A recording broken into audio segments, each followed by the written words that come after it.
ഞങ്ങൾ എങ്ങനെ ഓണം ആഘോഷിച്ചു എന്നാണ് ഇന്ന് ഞാൻ പറയാൻ പോണത്. How we celebrated Onam. ഓണത്തിന് മുൻപുള്ള ദിവസം വീട് ക്ലീനാക്കി. ഓണത്തിന് മുൻപുള്ള ദിവസം വീട് ക്ലീനാക്കി. ഇതെങ്ങനെയാ പറയാ നോക്കാം. On the day before Onam V clean the house. Cleaned ആണ്, ക്ലീൻഡ് അല്ല കേട്ടോ, ക്ലീൻഡ്. ഓണം രാവിലെ എല്ലാവരും പുതിയ ഡ്രസ്സ് ഇട്ടു.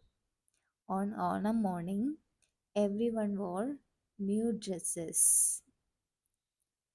അപ്പോൾ അതിന് ശേഷമോ അമ്പലത്തിൽ പോയി വന്നതിന് ശേഷം നല്ലൊരു പൂക്കളം ഇട്ടു.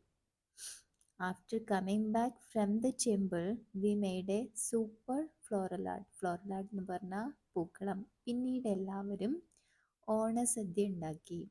Then everybody made a Onam feast. എല്ലാവരും ഓണസദ്യ ഉണ്ടാക്കി. ഓണം ഫീസ്റ്റ്, ഓണസദ്യ. സാമ്പാറും ഓലനും അവിയലും പായസവും ഒക്കെ ഉണ്ടായിരുന്നു. There were sambar, olan, avial, payasam etcetera. ഞങ്ങൾ വാഴയിലയിലാണ് കഴിച്ചത്. We had Onam feast on the banana leaf. We had Onam feast on the banana leaf. സദ്യക്ക് ശേഷം ഒന്ന് മയങ്ങി. എങ്ങനെ പറയാം? After the feast we took A nap. Nap എന്ന് പറഞ്ഞാൽ ഒരു മയക്കം, ഒരു ഉച്ചമയക്കം, അങ്ങനെ ചെറുതായി റെസ്റ്റ് എടുക്കുക.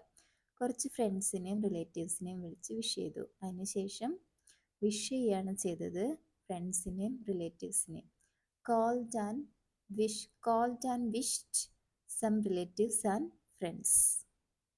ഇതായിരുന്നു ഞങ്ങളുടെ Onam. This was our Onam. നിങ്ങളുടെ ഓണം എങ്ങനെ? കമൻറ്റ് ചെയ്യൂ.